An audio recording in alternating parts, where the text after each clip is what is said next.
were a real journalist, Pierce, if you were a real journalist, I just told you that the British Foreign Office wrote to another sovereign nation declaring me a national security threat and asking them to get me off the internet. Don't you think you should have asked a single question about that? How I know it? What proof I have? Is it on paper? Why did they do that? Is that legal? Why were you in jail without charges? 4 years locked in your house, never convicted. You never even went to court. If you were a real journalist, you would have asked me 20 questions. And you know what? I told you that. I told you something breaking, that the British Foreign Office broke international law, just like they did with Julian Assange, and you didn't care because you are an establishment figure. All you are is a figurehead for the Matrix itself. You don't care about the truth ever. You say what you're supposed to say. The beauty of what you've just... what you're supposed to say. The beauty of this interview is that you've revealed the truth about yourself.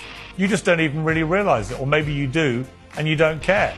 But everyone watching this can now see you laid bare as a brazen misogynist, somebody who wants to remove all women's rights. And I say that makes you a dangerous misogynist with an unhealthy influence over young men.